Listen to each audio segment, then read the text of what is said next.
Please subscribe. It helps a lot. The sirens started long before the wind arrived, low and rising. The mechanical wail filled every corner of the little blue house on the edges of Eureka, Kansas. 7-year-old Thomas sat cross-legged on the living room rug, clutching his toy train. His mother yelled for everyone to go to the hallway, but the hallway felt too narrow, too dark.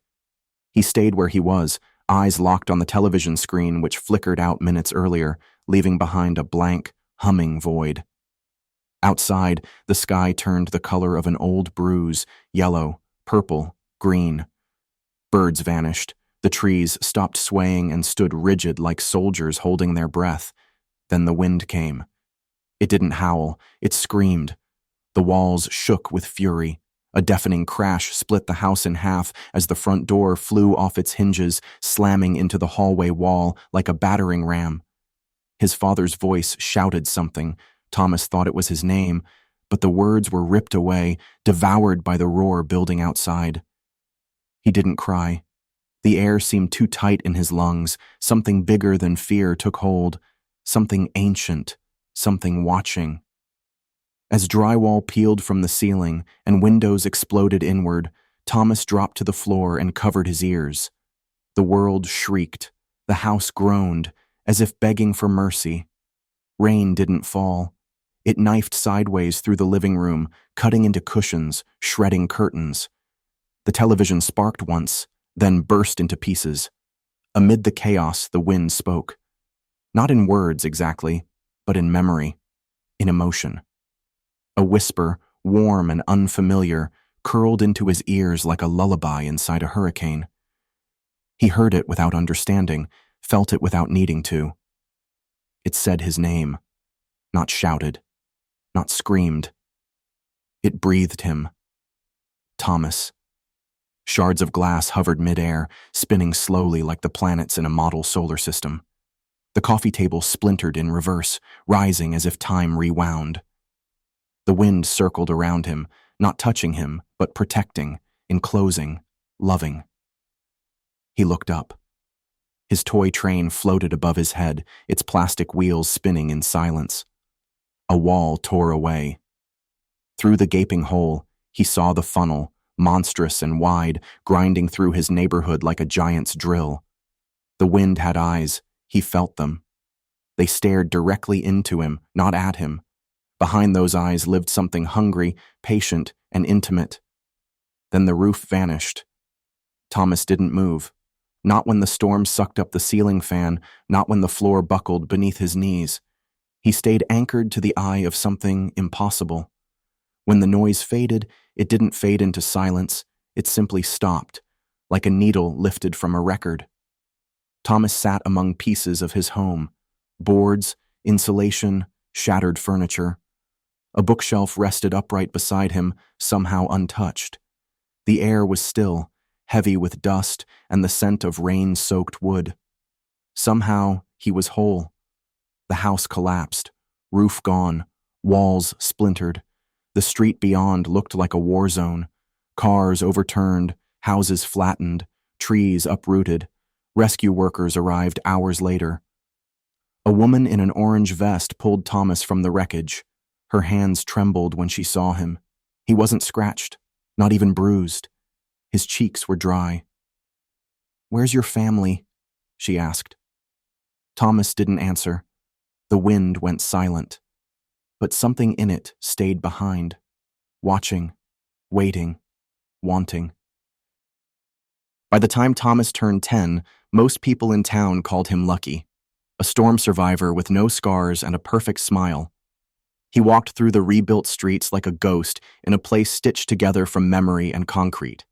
New siding covered houses, new trees lined the sidewalks, but something underneath still remembered what the wind took away.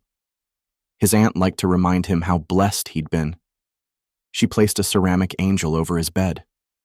It shattered 2 nights later without being touched. No one spoke of the tornado anymore. Not really. The news moved on. Neighbors rebuilt their routines. But strange things clung to Thomas's life, quiet and sharp like glass under carpet. In 5th grade, a steel playground swing snapped mid-arc while a girl named Amber used it. She shattered her collarbone on the mulch. Thomas was waiting in line behind her. He watched the chain fray on its own before it gave way. In 8th grade, a drunk driver ran a red light in front of Thomas and his cousin while they crossed Main Street. The truck twisted sideways, tires screeching, then stopped 3 feet from Thomas, as if it struck a wall no one else could see. The driver swore later the wheel wouldn't move. Police chalked it up to faulty brakes. By 16, Thomas stopped telling people what he saw. The air moved differently around him.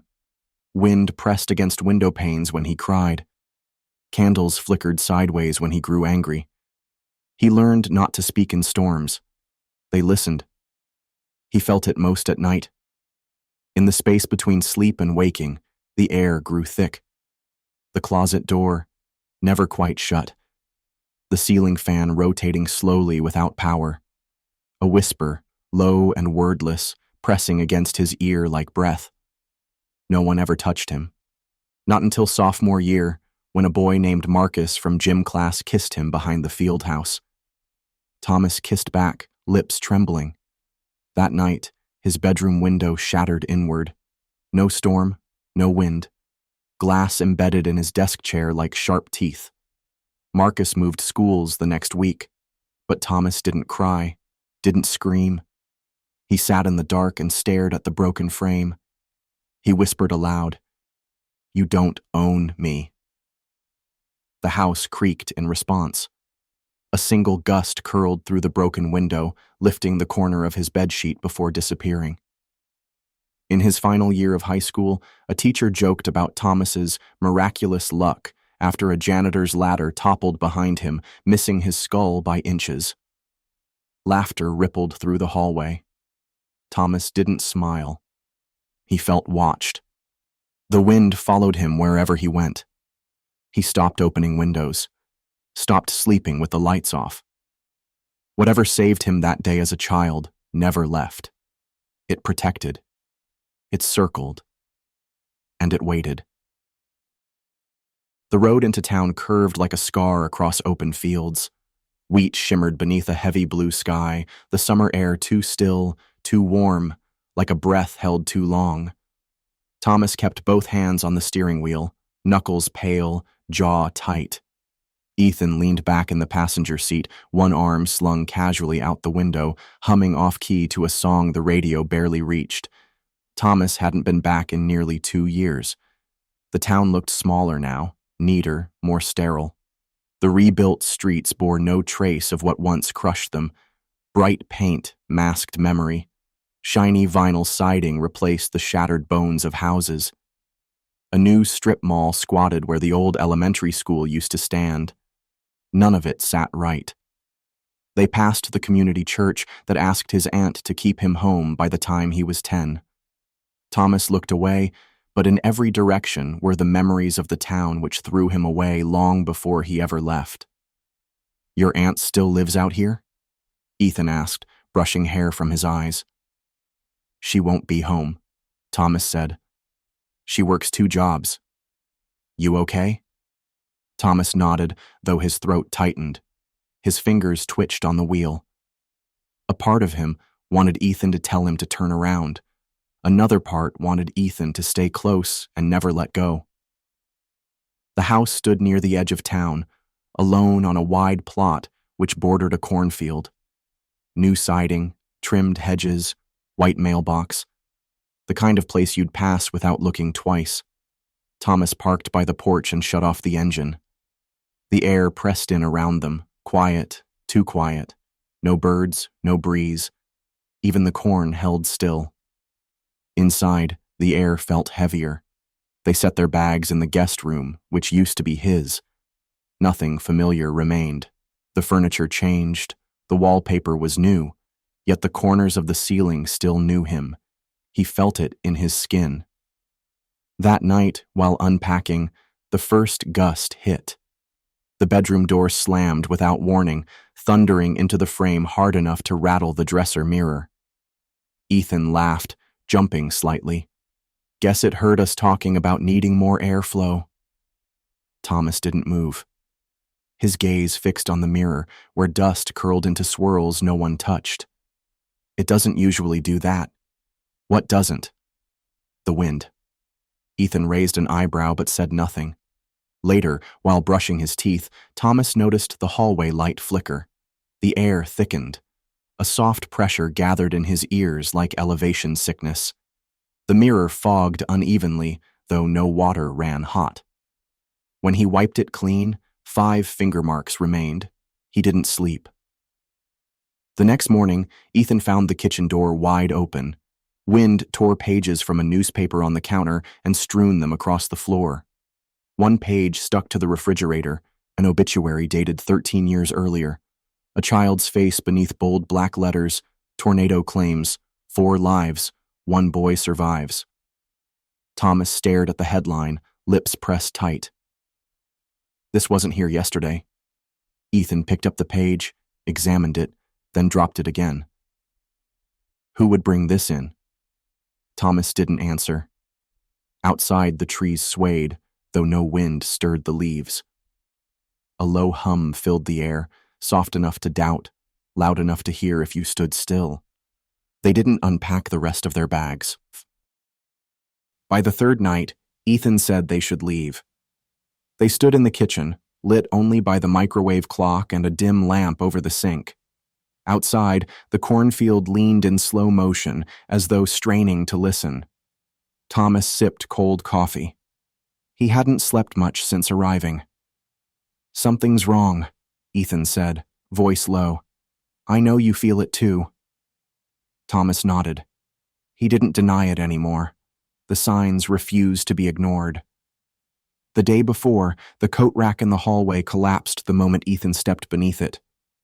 Metal hooks tore through his jacket sleeve, missing his neck by an inch. Earlier in the morning, a framed photo fell from the living room shelf. It struck the back of Ethan's hand hard enough to bruise. The frame wasn't loose. Thomas checked.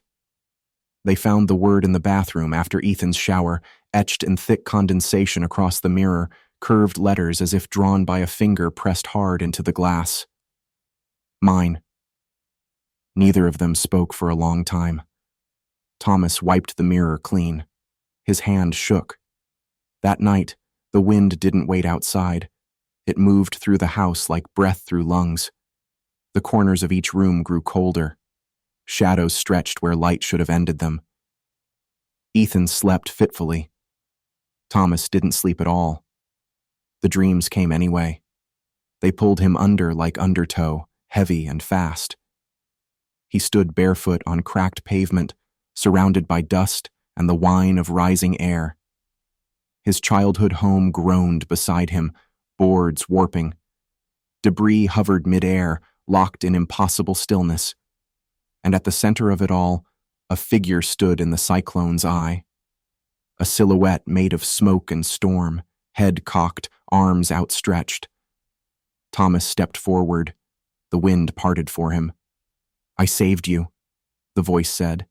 It echoed from all directions, deep and cold, threaded with something soft. "You were mine before you knew what love was." The sky fractured like glass behind the figure. Lightning stitched the horizon. Thomas tried to speak, but his voice blew sideways, stolen by the gale. The figure moved closer, shifting with each blink. No face. Only suggestion, a mouth where clouds curled, hands where the wind bent. "You were safe inside me. You were meant to stay." The voice changed. It was no longer soft. The last word struck like thunder. "Forever." Thomas woke choking on air. The ceiling above his bed spun with shadows. The window hung open, though he remembered locking it. Curtains twisted, though there was no breeze. Ethan sat up beside him. "You're shaking," he said, touching his shoulder. Thomas turned toward him. "We need to leave." Before Ethan could answer, a loud crash shook the house. Glass splintered somewhere down the hall. A vase, maybe. Something heavier. Then came the sound of something dragging slowly, deliberate, across wood. Thomas rose and didn't look back. In the hallway, shards from a broken picture frame glinted under moonlight. The last photo Thomas took with his family lay face down among the glass. The frame was ripped from the wall, not fallen, torn. From somewhere near the guest room, the whisper came again. Low, furious, inhuman. Mine. Their decision to stay through the night wouldn't be the best one they made. The first sirens wailed at 2:04 a.m. Thomas knew before the noise reached him. His body tensed the way it did in childhood, muscles locking, heart slowing, air thickening like syrup in his lungs. He stood barefoot in the hallway, watching the guest room window pulse with pale lightning. Ethan called his name from the kitchen, voice sharp with fear. Outside, the wind screamed. No weather alerts went out that day. No warnings. Yet something massive now bore down on the town, like a living thing, grinding the trees to splinters, dragging nails across rooftops. The power snapped at 2:13. Lights blinked out in a single pulse. The house fell into blackness, save for the flash of white through the storm-glazed windows. Thomas could see movement in those bursts. Not people, not animals. Shapes. The wind didn't gust, it growled. Thomas found Ethan crouched beside the counter, phone in hand. "No service," he said, teeth clenched. "No data. Nothing." A second siren wailed in the distance, joined by another, closer, then a third. The sound layered like an emergency choir. Distant shouting, a car alarm, then silence broken by a single crunching impact, metal against metal.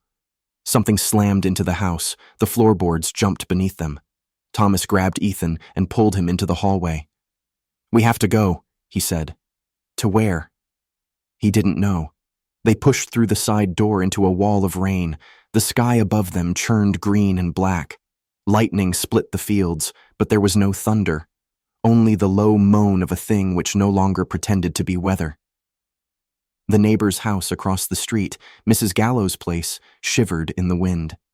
As they watched, her porch roof lifted like a toy lid and flew backward into the dark. Moments later, the entire frame cracked, walls folding like paper. A scream carried through the gust, high and short. Ethan froze. Thomas dragged him behind the truck. The cornfield looked like waves, stalks pressed flat in a moving circle. Thomas knew the shape. He remembered it from the news cameras all those years ago, a spiral. They turned toward town. That's when the air changed again. The wind gathered force, pulling trees from the soil, slamming debris against the pavement. A power line snapped ahead of them and dropped with a shower of sparks. An SUV lifted from its parking spot and flipped twice before colliding with a garage. Someone ran into the street, waving their arms, screaming for help. The wind took them mid-stride, one foot still off the ground, snatched them sideways and flung them into the side of a building with a sound like wet wood splitting. Thomas stopped walking. Ethan tried to pull him forward, but Thomas stared into the eye of the storm forming above them. The same spiral, tighter now. Focused. Not a storm. Not anymore. It waited. It watched. Now it hunted. They took shelter in the ruins of the old high school gym, the only structure still standing on the south edge of town. Wind shredded the chain-link fence outside and tore letters off the rusted scoreboard, flinging them into the void. The rain came sideways now, thick as blood, stinging skin and coating the ground in muck. Thomas braced a metal door with his shoulder while Ethan shoved a bench in front of it. They were soaked, shaking, breath visible in the air, though it wasn't cold. There was still no power, no emergency crews, no cell service, no hope of rescue, only the wind. And it knew their names. Inside, the gym reeked of rot and smoke, floorboards swollen, ceiling beams exposed. The bleachers were long gone, but something waited in the rafters, a presence dense enough to be felt in the lungs. The same pressure Thomas remembered from his dreams. Ethan grabbed his hand. "Whatever's out there, it's not natural."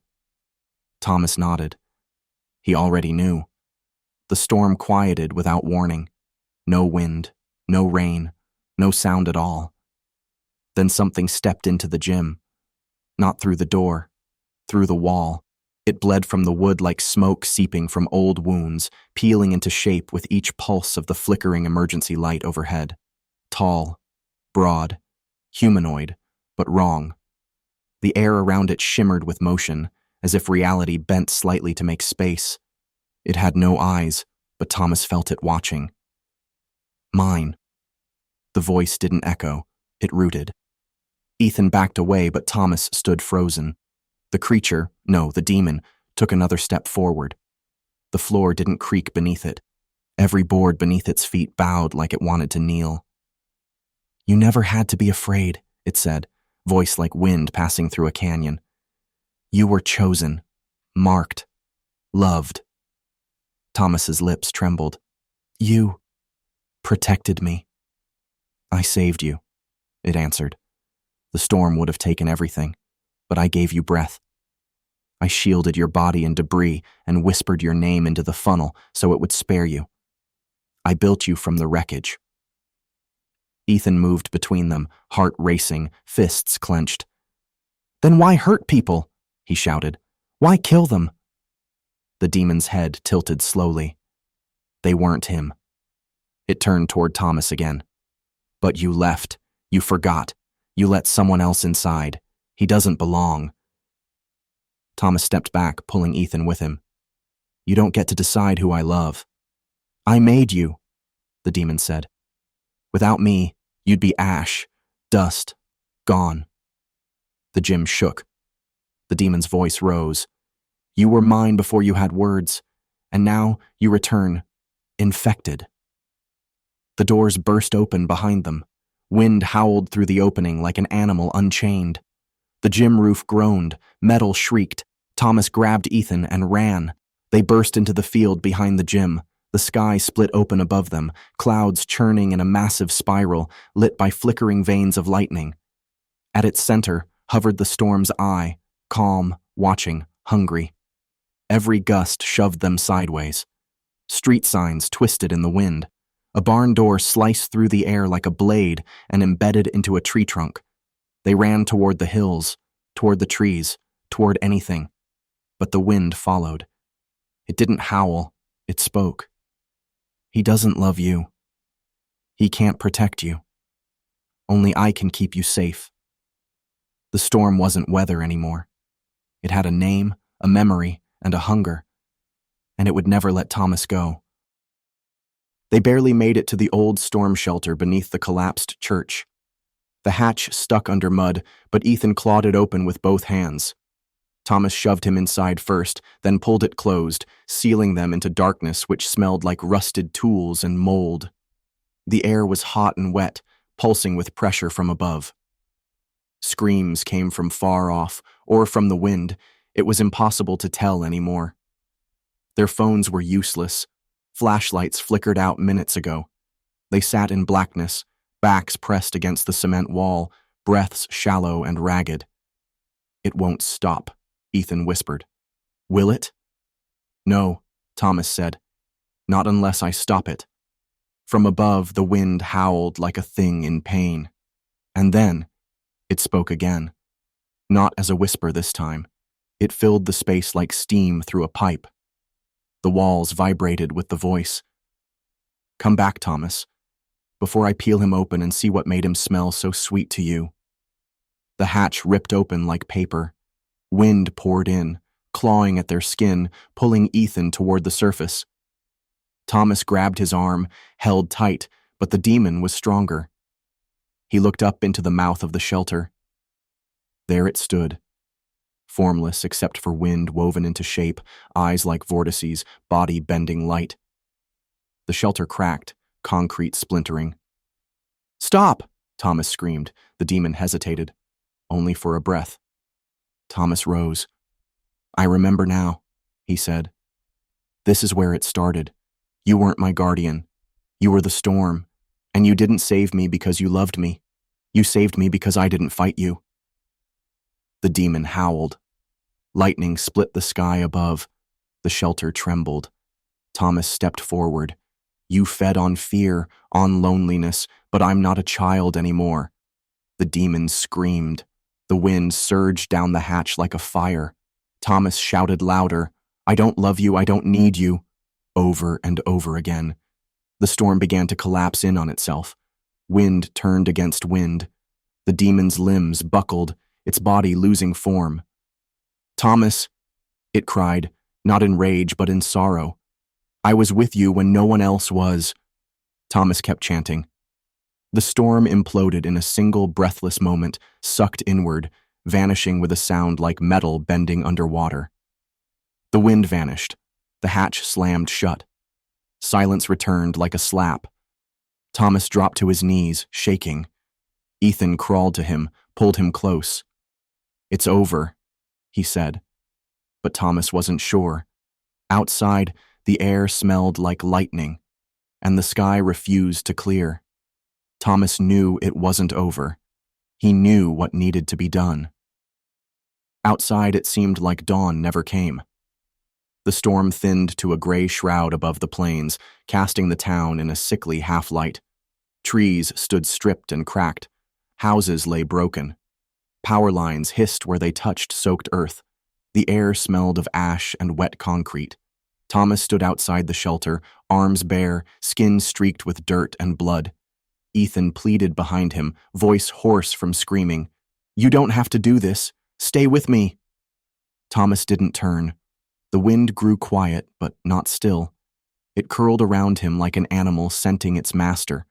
Not a howl, not a scream, but a breath, a knowing. It waited, and he knew it wouldn't stop. "I do," Thomas said. Ethan staggered forward, reaching out, but Thomas stepped away, 1 foot into the field where the grass still bent toward the center, toward the eye, where the air remained sharp with electric hunger. "I made a bargain when I was a kid," Thomas said. "I let it in. I didn't know what it was, but I let it save me. It's tied to me now." Ethan shook his head. "That doesn't mean you have to give it your life." Thomas glanced at him, eyes full of grief, not fear. "It won't stop. You saw what it did. The people it killed. It thinks love is ownership. It thinks I betrayed it." The wind stirred again, stronger this time, swirling dust between them. Thomas stepped into the gust. The sky cracked above, clouds funneling inward. Not a full tornado yet, but close, too close. "You can come with me," the wind whispered in a voice no one else could hear. Thomas shut his eyes. Ethan's voice broke behind him. "Please." "I love you," Thomas said. Then he walked forward, toward the storm's eye. The wind wrapped around him, not as an attack but as an embrace. It lifted his hair, pulled at his clothes. It cradled him like a child being rocked to sleep. The sky opened wider. Thomas closed his eyes and looked down, not in pain, but something else. Release. Then he was gone. Then silence. The clouds unraveled. The storm broke apart like ash in water. Sunlight split through the seams. The wind stopped. Ethan fell to his knees in the field, clutching the dirt as if he could hold something of Thomas in the earth. But there was nothing left. No body. No trace. Many others were lost to the storm. Emergency workers called it a freak weather event. The death toll stayed quiet. Too many names, too few answers. People mourned and rebuilt like always. Ethan left town with a hole in his ribs which would never fully close. And on his way out, on a quiet street devastated down to its foundations, he saw a child, small, maybe 6 years old, standing alone in a house entirely leveled to fragments, surrounded by wreckage and absolute devastation, alive, without a single mark on him, and smiling, unafraid. As the wind curled around him, offering its comfort.